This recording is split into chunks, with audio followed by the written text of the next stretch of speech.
You're making one right decision today. You're listening to Handcuffs and Sage. Three badass moms bringing you all the true crime and paranormal your heart desires. I'm Red. I'm Timo. I'm Dre. And don't let your kids listen. Seriously, just don't. Hey, it's Handcuffs and Sage. Hey. Woo! This is Red. Hey, this is Timo. Hey, this is Dre. And this is our Down the Rabbit Hole episode. Oh my goodness. I love Down the Rabbit Hole episodes. We so excited about all sorts of fun things. Before we get started, I got messaged about my positivity that I like to drink. So I wanted to show you guys, this is what I drink. If you can see it, it's the Yogi brand and it's orange and it's sweet tangerine positive energy. And sometimes I even do 2 bags. This is what I love to drink. I drink it, evening time when I just need a little extra boost to get through the rest of the day. I love it. So it's just the Yogi brand. Stop for a sec. I'm a little blown away. Okay, I think you need to claim this as your trademark. What the positivity? Can that be like a brand? Yes. I seriously thought brand. So it's not. Okay, let me tell y'all right now.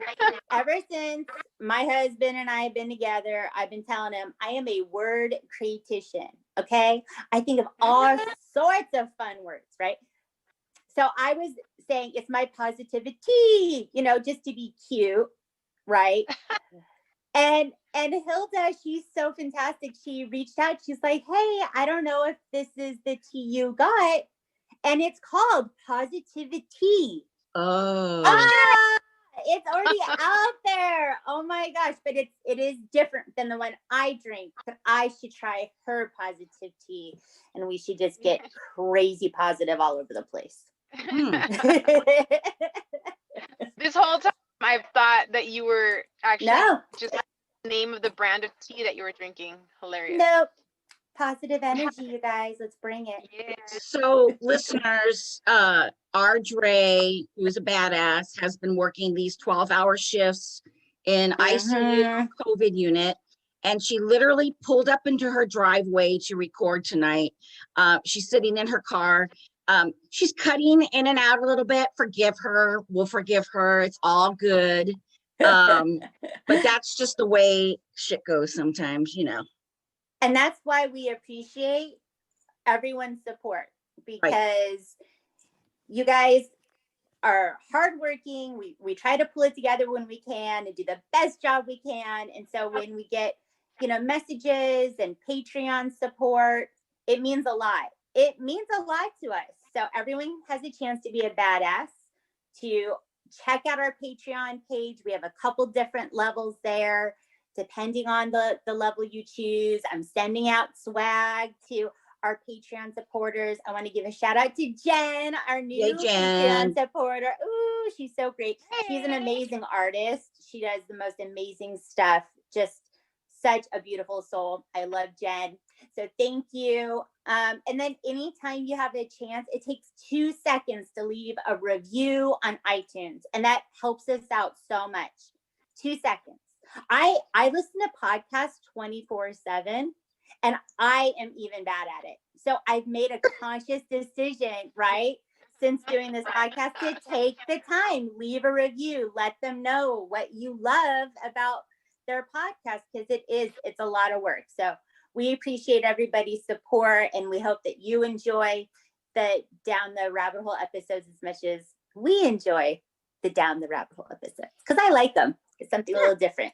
It's time for us to all get together and hang loose and talk about the same thing. And I'm so excited about the topics we're doing right now. Yes. Okay. We watched Surviving Death on Netflix. It blew our minds. We were talking about it. Loved it. It was scrumptious. I loved all of it. So today we are going to cover part 1 of Surviving Death, the Netflix series. And part 1 is near-death experiences. Oh I love it. I love everything about So this. good. I think it's so interesting, and I just want to know more, and I want to hear more stories, and it's just kind of mind blowing. And I think they did such a great job talking to doctors, talking to people with their own stories, and how they all come together. And what does it mean? I just love everything Yeah. about this. I mentioned to you Mhm. guys on the group chat that I love the opening of it. I'm not going to sing it because we don't hold the copyrights for it, but it's Yeah, and the Norman rights to this song. Greenbaum's "Spirit in the Sky." Guys, the first set of lyrics, which I love. When I die and they lay me to rest, gonna go to the place that's the best. When I lay me down to die, going up to the spirit in the sky. Bang. I love it. Oh, yeah, cool. I love Yes, it. I mean, I hope so. I have stuff in my past. I don't know. We'll see. I'll let y'all know. Okay, All more right, to come all right. on that. Okay, so when we start part 1, near-death experiences, it starts off in this amazing landscape. It's in Jackson Hole, Wyoming. It's gorgeous, right? And you see a woman and she's kayaking and these rushing waters. It's just beautiful. Mhm. If I liked kayaking, I I know. would totally be doing that. I'm not a kayaker. I'm going to be honest. That I'm not ever going to Oh, do that. hell But no. it was beautiful. It was gorgeous. Yeah. It's a beautiful scene. And so we meet Mary Neal, and she's actually a doctor. She's an orthopedic spine surgeon. And that sounds like a very stressful job. I could Oh my never God. do. No. You can have all my notes, right? So she was a doctor, and she's telling us her story, and it takes place 20 years ago. It happened in 1999. And she likes to kayak. I don't know why. And she planned this trip in Chile, right? A kayaking trip. And she chose this place, she said, actually because of the waterfalls. It is gorgeous. They showed clips. It's beautiful. Not to kayak down. No, Oh. not ever. That was Don't sign scary. me up for that. Hell Like someone no. would have to pay me massive. No, I won't do it. I still won't do it. I'm gonna Okay. throw myself over a cliff of water in this little plastic boat thing that I'm strapped into. No, Right. Cross my fingers. No. Plastic. No, thank you. Seriously, no. plastic. Our safe word is banana, and I would be screaming banana the entire trip. Okay, so banana. So she says that they're trying to navigate these waters, and there's a couple smaller drops that they're feeling better about. So she decides she's going to actually do a smaller drop. As she comes to a smaller part of the waterfall, though, there's another kayaker there already lodged in her way, and she can't get through, and it pushes her over a main waterfall, right? Yeah. Ugh, right?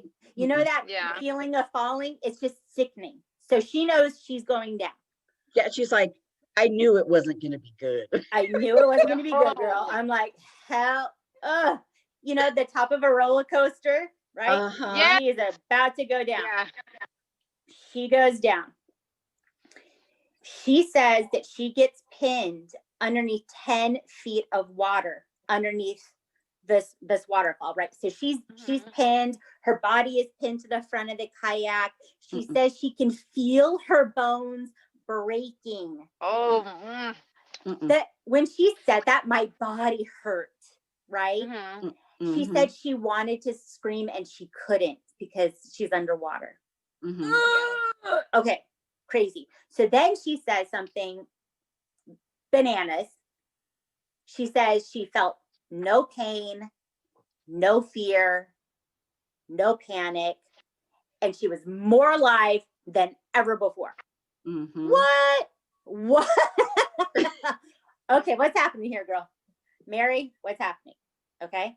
She said she could feel her spirit peeling away from her body and being released up into the heavens. Okay. She's greeted by a group of spirits or beings. She didn't recognize them. Like sometimes we hear, you know, oh, I saw a family member, right? Mhm, She mhm. said she didn't recognize them, but these people had been important in her life story somehow. So maybe like a grandmother that passed before she was around, that kind of thing, but she didn't recognize them. Does that make sense? Yeah. So when she's saying that, it kind of gave me goosebumps that our lineage, our ancestors are still so important to us, right? And they're all still kind of there rooting us on, right? Right. So I just thought that was very interesting.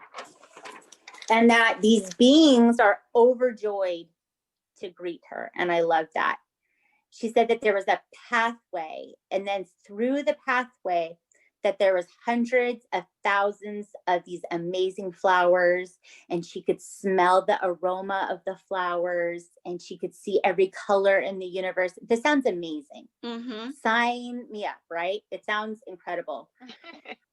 She says that there's a shift of time and dimension, and that she experienced all eternity.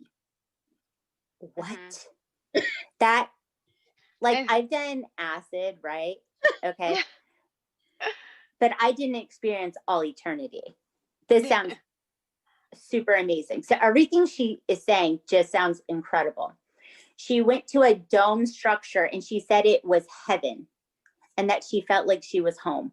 Oh, I love everything about this. That comfort. Ugh. Crazy. Like a warm blankie out of the dryer. Let's all die, y'all. Just kidding. Just kidding. Okay.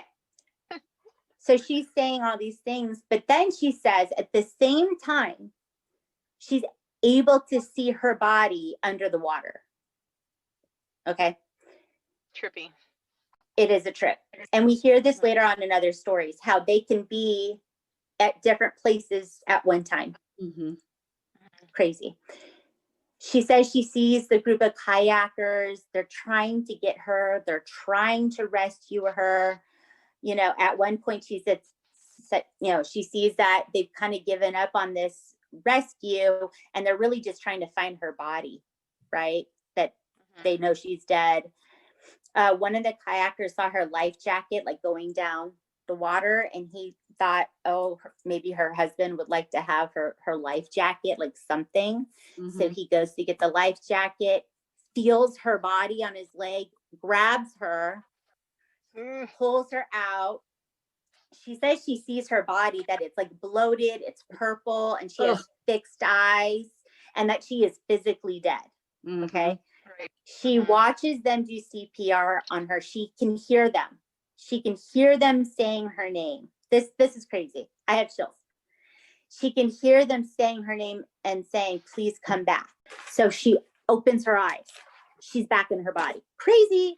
Back in her body.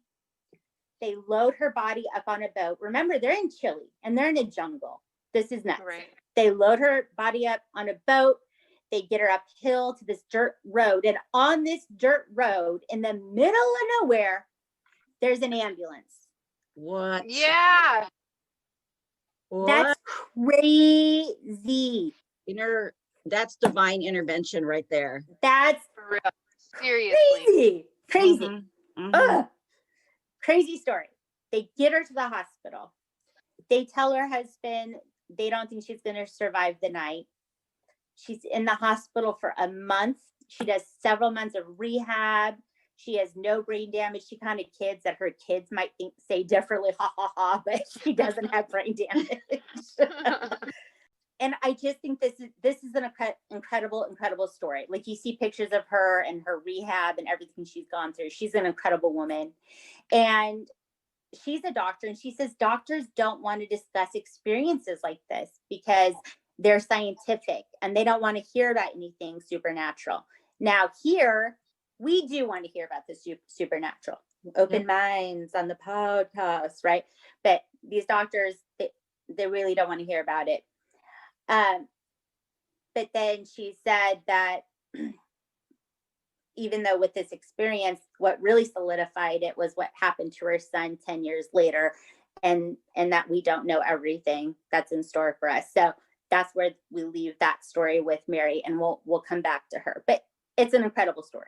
It gives me the Mhm. chills the entire time she's telling her story. It's Mhm. amazing. So then we're at the University of Virginia, Charlottesville, Virginia, and we meet Bruce Grayson. He's a doctor. He's a professor of psychiatry and neurobehavioral sciences, and he works in the division of perceptual studies, the study of near-death experiences. I didn't know this was a thing, so I'd like to go back in time, bloop, bloop, bloop, bloop, bloop, and go to school for this. It just, how cool would that be, right? Like, Oh this yeah, is- and Yeah. he's talking about like all the books in their library that they study. yes, I want this library. I want all these books. Mediums, reincarnation, near-death experiences. I'm like, what? I want those books. I want those books also. It was so cool. So then we meet Jim Tucker. He's also a doctor, MD. He's the director of the Division of Perceptual Studies. And they said that there's been research on this going on for about 50 years. Who knew? Mind blown. I just think this is so, so cool. So the first collection of near-death experiences came out in 1892 by Albert Heijn, and he was in Switzerland, and I guess he was up in some Alps. That sounds cold. I'm not like interested in that, but he was into it, and he fell down the mountain, and he said it was like the most amazing, beautiful experience, and he had a near-death experience, and it blew his mind. Mm-hmm. And then he found others that had similar experiences where they died, and it was amazing. And he collected about 30 of these. So this is like our first collection of near-death experiences. I think that's such a trip. And then they were saying that in the 60s and 70s, what did we have? CPR. CPR comes out. And now we're able to help bring more and more people back to life. And so now we're hearing more and more stories of dying and Right. coming back. Such a trip, man. Right. I love it. I dig it Yeah. all. It's so interesting. We meet Raymond Moody. He's a doctor, and he said that a lot of patients talk about similar things. So a tunnel or a portal, that they go into it, that there's a brilliant, warm, accepting light. I love that. I just love that. Mhm. And he wrote a book called Life After Life. So just really, really interesting stuff. And then we meet Peter Fenwick. He's an MD. He's a neuropsychiatrist at the University of Cambridge, and he's a gentleman Englishman, right? Mhm. He's a great guy. And he said, I thought it was all rubbish. Mm-hmm. I thought it was ridiculous, and we're far too sensible in the UK to have experiences like this, right? It was just too cute. I love him. I love old men like this, and he had an English accent, so I was all about it. Right. But then he said he had a patient, his own patient, have an experience with a near-death experience. And so then he started looking into it, and he's been researching it for 40 years. So I loved it too. And he's like, that only happens in the United States, especially in California. I'm like, yeah, especially in California. Cali, baby. That's what they think about us. I know. Even though the brain stops functioning, these experiences are happening, right? So there's consistent patterns that they are looking at. There's time is distorted. And I think that that's a trip too, that a lot of them say the same thing about time, that it could be an eternity in 1 second. It's Mm-hmm. crazy. I just love it. Okay, so time distortion, a warm light, and that there's a profound change in them after. And so it's actually kind of sad, because there are times when you see that there's a struggle after they have these experiences. So a lot of them are profoundly changed afterward, but a lot of them don't have a fear of death, right? They don't have that anymore. So that's really interesting too. They don't have a fear of death, but they are changed in a lot of ways. Yeah. Really, really interesting.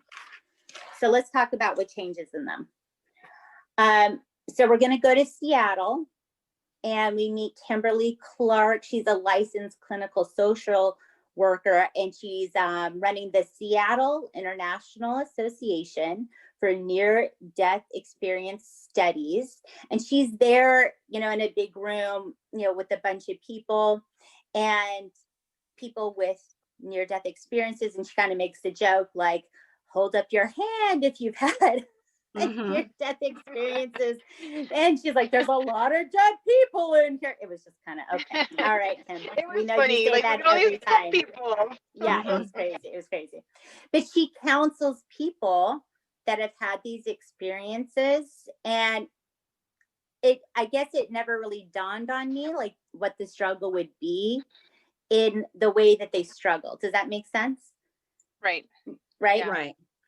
So we meet Donnette Kramer, and she had a near-death experience, and she's talking to Kim, and she's saying it's hard to talk to her husband about what happened because she feels like someone's going to come with a straitjacket, that people are going to think she's crazy, and that she has a completely different view of life.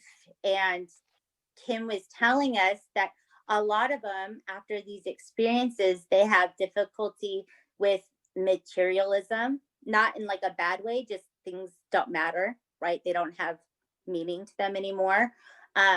It's hard for them to hold a job, right? Marriages can suffer, probably because when you go through something like that, you probably think that none of this matters, right? I know what's to come. So Right. it's Or probably like, really hard to function. right. Or like, Yeah. why did I have to come back? I wanted to stay. Why did I come back to this place? Like, I would rather be Yes. there than here, Yes. So those were things that I guess didn't dawn on me before. So insight like that, I just thought was really interesting. So one of the guys that got up and spoke was Jose Hernandez, and he's telling his story. So he was on a bucket truck, and he was going to in between lines, like poles with electric lines. And he hit the side of the bucket. He breaks a bunch of ribs. They take him to the emergency room. They give him pain medication, and he actually has a severe allergic reaction to the pain medication, and he stops breathing. Okay. So his story is that he actually like fell into a tunnel. So he didn't walk through a tunnel. He fell into a tunnel, that there was a lot of color, but he was like part of the color. And I kind of love that he was part of it, and that there was millions of voices around him. And he looks down, and he's looking down, and he sees the ocean, and that there's a man knee deep in the water. It was his dad. This is really meaningful for him because him and his dad had a really hard relationship when he was alive, like never said I love you or anything. And so he sees his father, and they hug, and he's crying as he's telling the story. I know. He's like a That was so 50-something-year-old heartbreaking. man, totally crying. Oh my gosh. It I just, know. my heart just clenched. So he's hugging his dad. Him and his dad are saying, I love you. And he's crying, and he's saying, you need to go back. And Jose, we're hearing this again, I don't want to go back. This is great. That they make a compromise. You go back, but when it is your time, I will be there to greet you when it is your time. And he said, okay. And so he comes back. Just crazy stories. It's just amazing. I just think this is just so cool.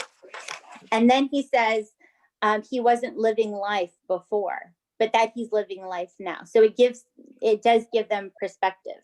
So interesting. So a lot of times when we hear about near-death experiences, we hear these medical explanations for it, right? That drugs given to someone can cause near-death experiences, but they actually find that the fewer amount of drugs that are given, it is more likely to have a near-death experience. So drugs can actually keep you from that. So I thought that was very interesting. Another explanation is lack of oxygen. And they said that people actually experiencing lack of oxygen become frightened and terrified, And those aren't the feelings that people are having in their near-death experiences. They're having these amazing, blissful feelings, not this scared feeling. So that's really interesting. Do you want to talk about Pam Reynolds? Yeah. So Pam Reynolds in 2005, she had this huge aneurysm on her brain. And the only way that they could somehow help her get rid of this was basically stopping her heart. And oh my God, this freaked me out. Removed all the blood out of her body so that they could shrink this aneurysm. It was crazy. It wouldn't like blow up and like, bleed out. This happened for an hour. She was for an hour. I don't know how this is possible. Yeah. If a doctor said the only way we can save your life is to stop your heart and brain for an hour, what would that's And crazy. take all the blood out of your body. What? It's crazy. Guys, they do this on Grey's Anatomy all the time. What? All the time? Oh, then All it's the not time. a big deal. You On guys, Grey's it's Anatomy. easy. And they It's do it fine. in have to 30 tell you guys. minutes, Dre. I may 30 have, minutes. I may have told you though, you guys, that my uncle, he recently passed away, but my uncle lived in South Dakota, and this was like in the late 90s, I think, and he worked with the police department, right? So he was patrolling and he crashed on some black ice. Yes. And it was snowing. He crashed on some black ice, went down a ravine. His head was basically like brains out, Oh, Oh my but was God. on the ice. Ugh, And so ugh, crazy story. Like he survived this that's episode. He survived. nuts. He freaking survived. And why? Probably because he was on ice. Right. And it Right? slowed it down. crazy. Slowed everything Crazy. down. So it happens. I mean, it's so insane. But yeah, he survived this experience. It's mind-boggling how this works. Yeah. But It is. it does. It works. So crazy. So she signed up for this.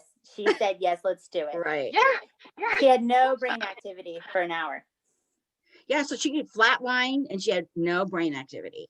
So she reported that during this time, her body left, she called it this thing on the table, and Yeah. she flew above her body, but she was like up in the sky, and then she was on the side. She could see like all around the room in many different perspectives. The Mhm. doctor said that her eyes were shut, she had earplugs, but she can recall what they were doing to her, that the equipment that they were using to like basically saw into her brain Crazy. reminded her of a electric toothbrush. Mm-hmm. And the doctor said, yeah, I guess if I had to explain this Mm-hmm. of equipment to somebody, Yeah, that's it how did. I would explain it.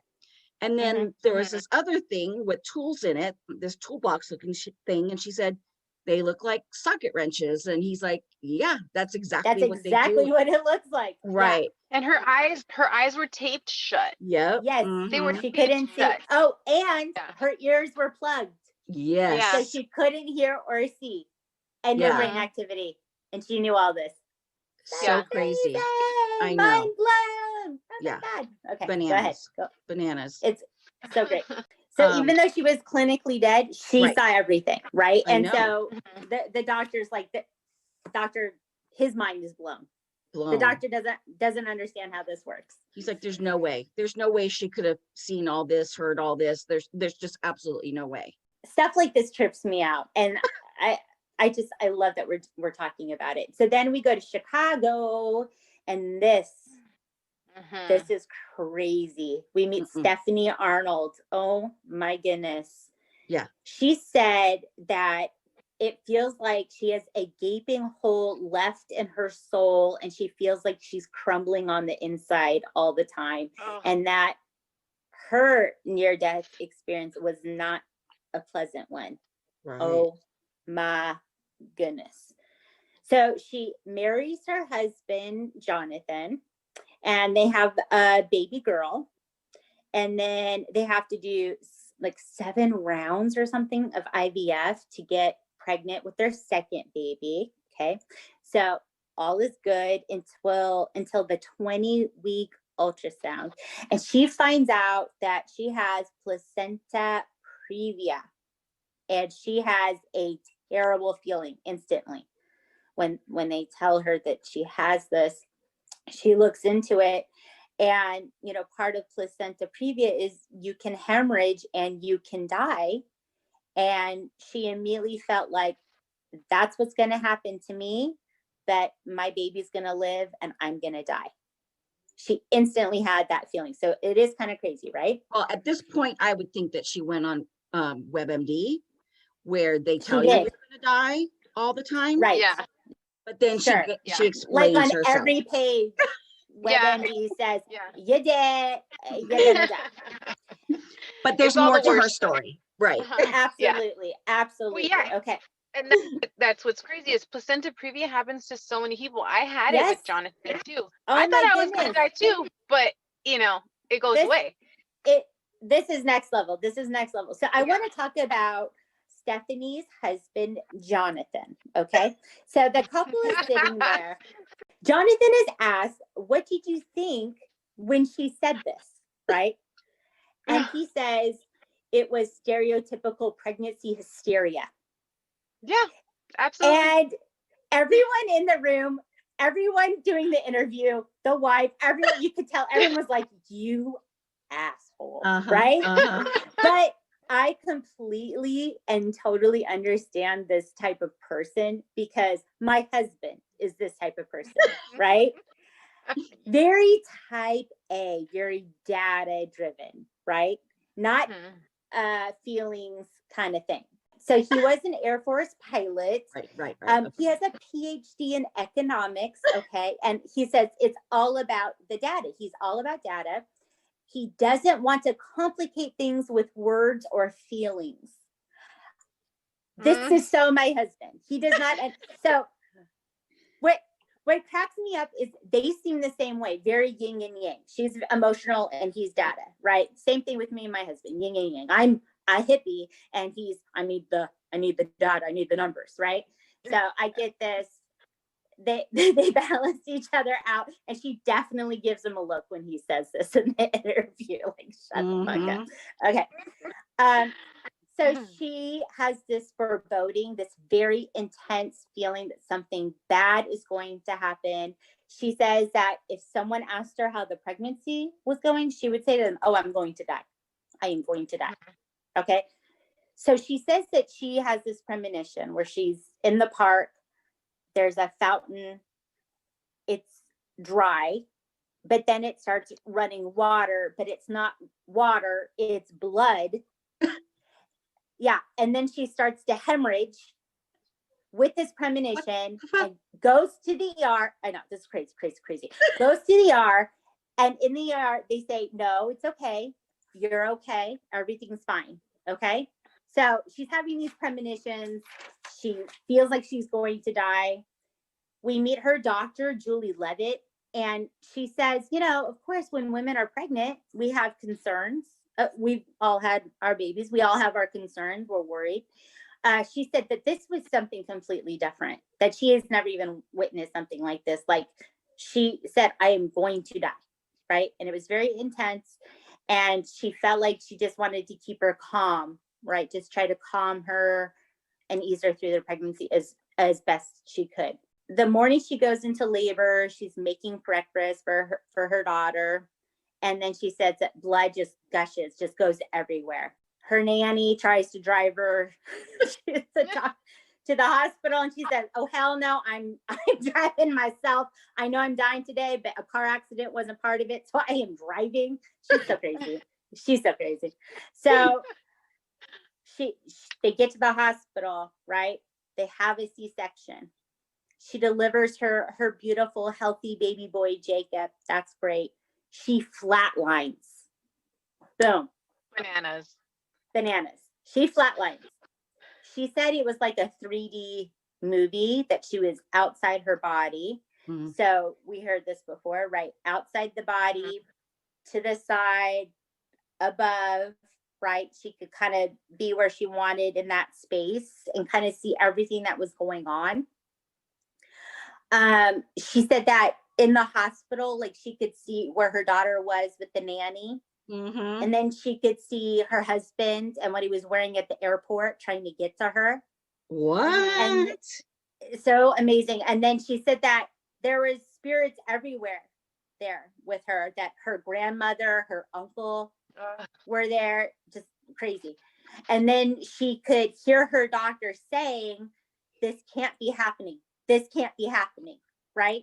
Because she'd been telling her doctor for 3 months, I'm going to die, right? And her doctor saying, this can't be happening, right? It's just this crazy, crazy moment. And her doctor says, this is as serious as it gets, right? She was bleeding to death. Yeah. So then she says she feels like a pooling in her stomach. She comes back into her body and she was dead, clinically dead for 37 seconds. Crazy. So she's in a medically induced coma for 6 days. She has to learn how to walk and talk again. Like this is just, she just had a baby and is going through all this. So my heart, it's a lot. So then she tells her doctor what she saw and what she heard in the room. And it's just incredible because the doctor said that when this was happening, that she put her hands like this over her and she said, this can't be happening. Right. And she heard her, right? Chills, prepare for chills. We're in the interview with the husband, Jonathan, and Stephanie. And Jonathan said, there's obviously something going on here that I don't understand, but I believe that she knew. And you can tell that he had not said that up until that moment in the interview, because she starts crying and she's like, I needed him to say that. I needed someone to believe me, because she felt like she was losing it when she knew that was going to happen. I just wanted to hug her. And her husband's like, yeah, this is why we have science and we look into what we do, because we don't know everything. And that's true. We have no idea. Just an incredible story. It's just so good.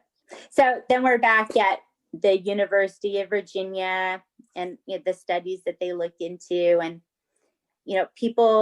people really struggle with understanding their near-death experiences. But something that's different about Stephanie is that she had all these premonitions, and that's not very common. So she, definitely has like some kind of intuitive character about it. But she said that after her NDE, that her visions and premonitions are like way more intense. She says it's a lot more. She says it's a blessing, but it's a challenge to deal with. I'm sure it is. And the doctor says, for some advice, you're not alone, right? Other people have had these experiences. There's a purpose. You have a purpose, and we're just not in control of it. And I think that's great advice. Like, we don't know. We're not in control. Just kind of do the best you can. That's all any of us can do, right?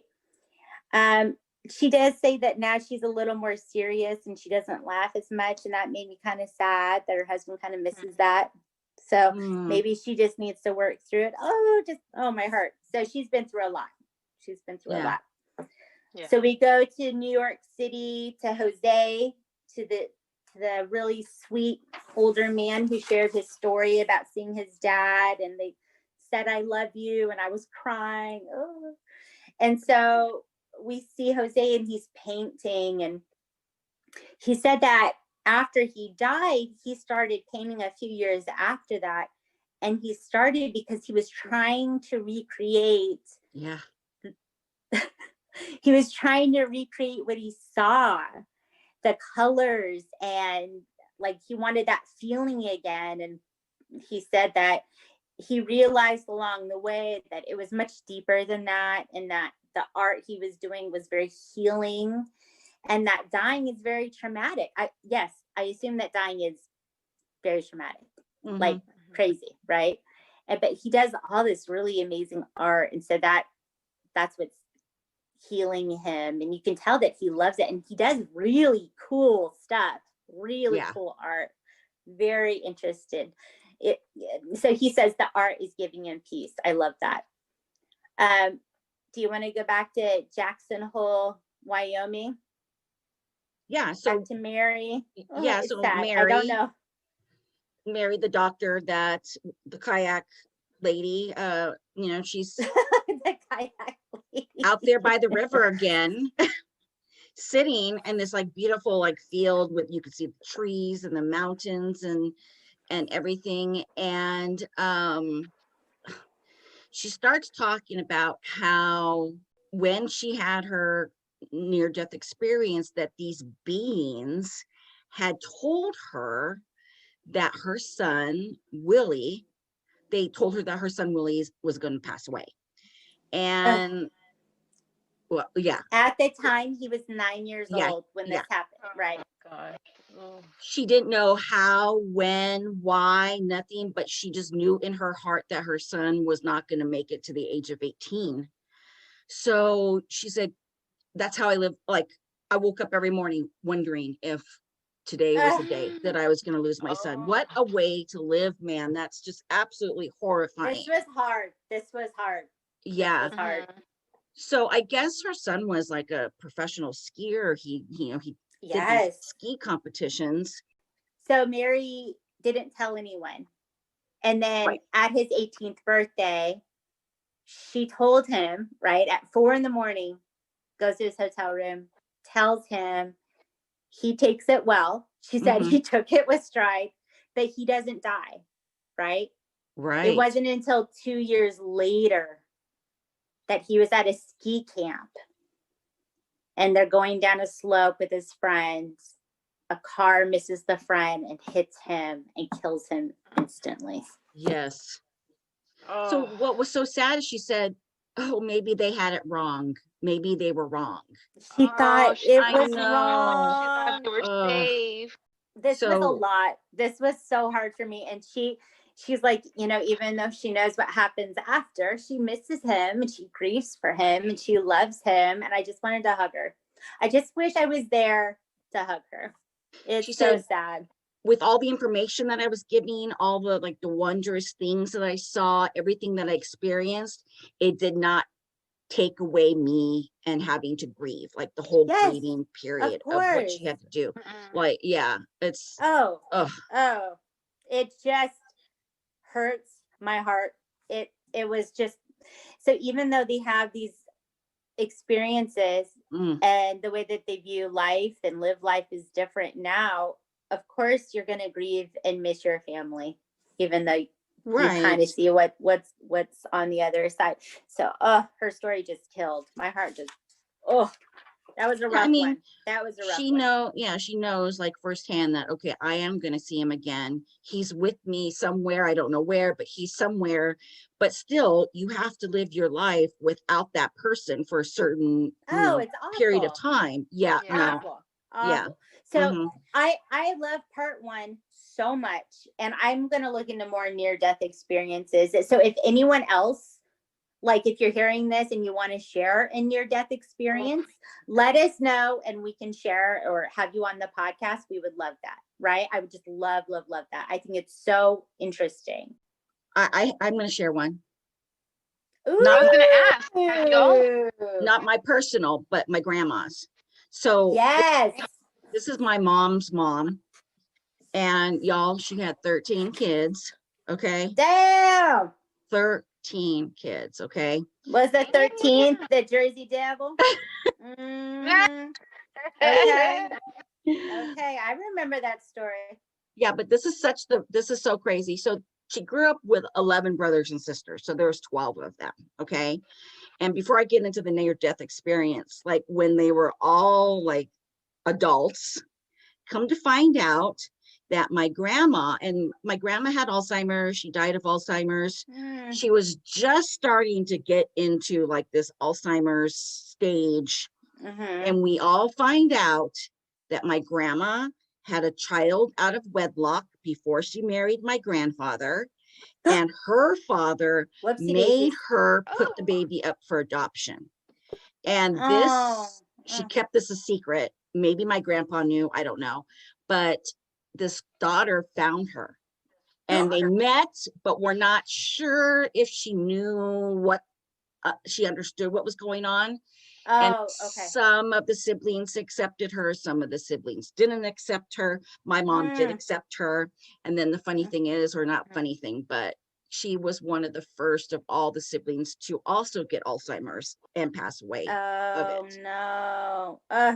Mhm. So another freaky thing is my uncle, who is the oldest, the firstborn, and my aunt, who was the baby of the family, they were born on the same exact day, 30 years What? apart. Yeah, We like Wow. to, get it on the same time of year, just about. it's so crazy. Yeah. Same sex You days hear on the this a lot calendar. though, guys. Like I What? do hear this a lot that the dates in the family do get repeated, whether in death or life, right? It's During like interesting. birthdays and stuff. Like my uncle passed away on his daughter's birthday. Oh wow. Oh Mm, my goodness. Yeah, like mm. these things happen often. There was just somebody had just said that, oh, it's like somebody on Facebook, one of their grandmother died at the age of 99 and she died on her birthday. Wow. Oh, It's just so weird how these Yeah. dates just continue to repeat, interesting. it's really bonkers. So So I my don't want to interrupt you, but I have one that's too. okay. When my grandma got pregnant with my aunt, the last one, she thought she was going through menopause, so she had no clue what was going on. And then when the Oh doctor told God. her, Oh no, no. you're having This a is gonna happen to baby, me. I I know. know it. I know it. Menopause baby, menopause baby, it happens. Watch out. I know So it. Mhm. she was up in her age, she was menopausal time, and so as she was giving birth, she passed away, and she said that she went through a tunnel, through a bright light, and she saw her son, who was in the military. He was in Air Force. He was in the Air Force, and him and his pregnant wife were murdered, and it's still a mystery today. We don't know what happened. But she saw him and some other family members, and they told her to go back, and she went back. So it's been Oh passed my down to gosh. me many, many times. So Wow. I'm sure there is more to the story than that, but that's just the gist of Yes. it that I have. But yeah, you guys, so crazy. That's crazy. Yeah, Wow. That's amazing. yeah. So, you guys, I don't have anything to say about my I guess near death experience because I was a baby when this happened, Mm, right? I may Mhm. have told this before, but I'll just tell it again because we're doing the episode.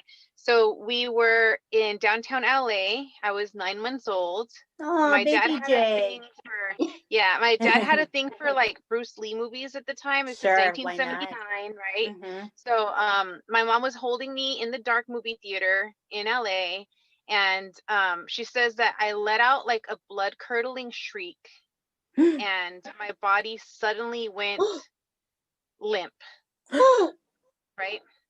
I stopped breathing. There was no What? heartbeat. There was nothing. Oh my Yeah. God.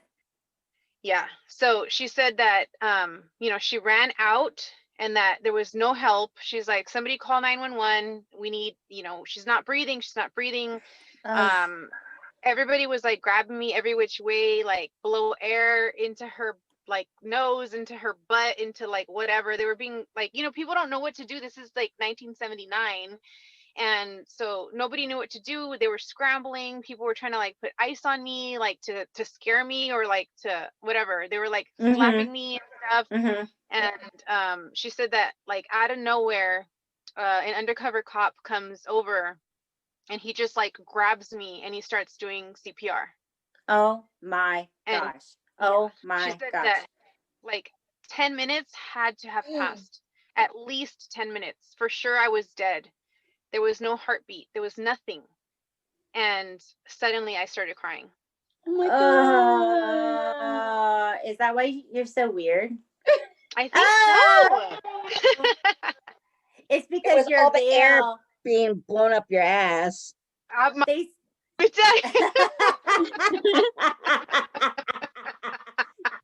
we figured it out. It's a Yes. long time coming.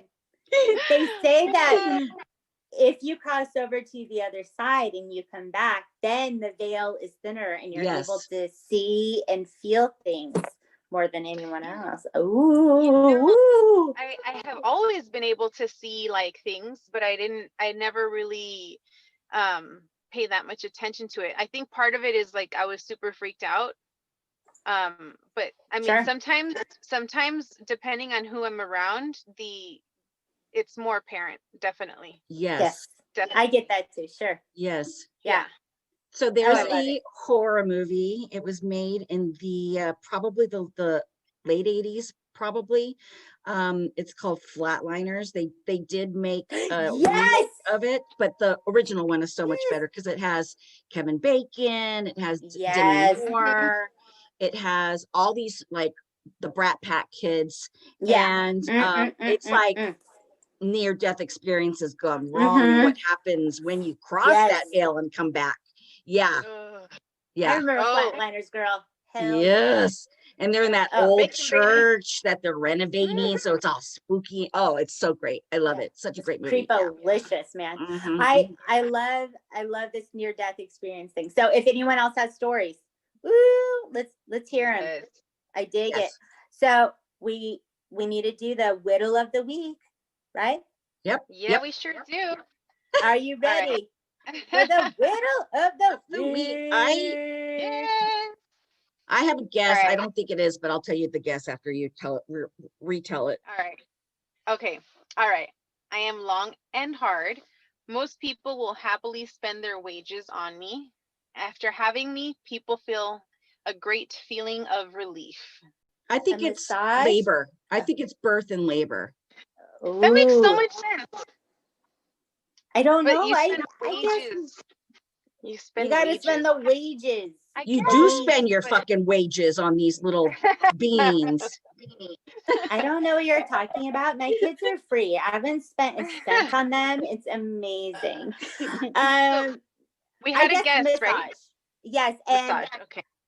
then Hilda said a vacation in Vegas, but I think she just wants to do a girls' trip to Vegas. Yeah. Let's go.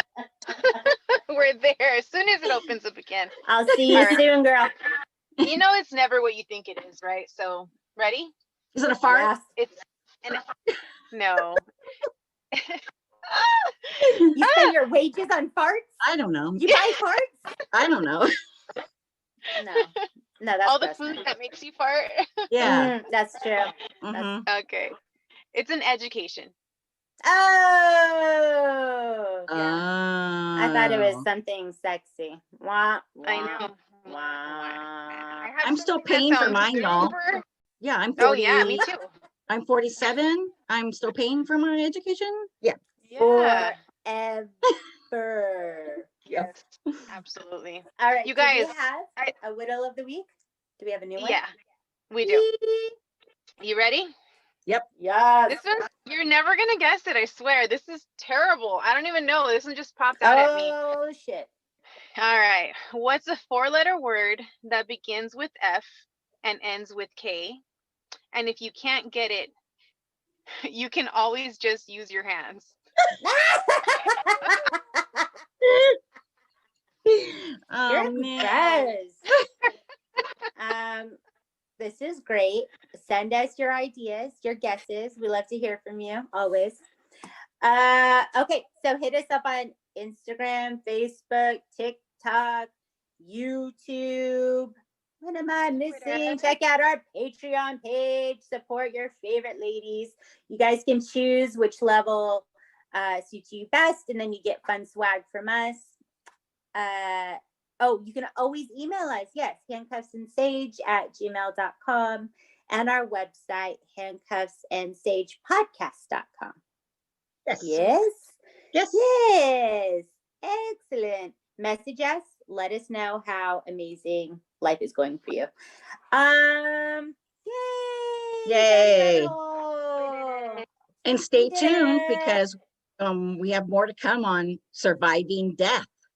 Yes. Okay. Are you guys ready? We're ready. Yeah. Just like you, we have questions. questions. Ooh, all Woo. day, every day. All right. Say Okay, good night, bye. y'all. Time for Bye. night Good night. night. Bye. See ya. Bye. Handcuffs and Sage is hosted by Red, Timo, and Trey in a shitty guest room in Los Angeles. Theme music is Leave Now by We Are Wasted. Cover art done by Megan Winchester. Follow us on Instagram, Facebook, and Twitter. Show us some love on iTunes. Be a badass and do what you want. Until next time.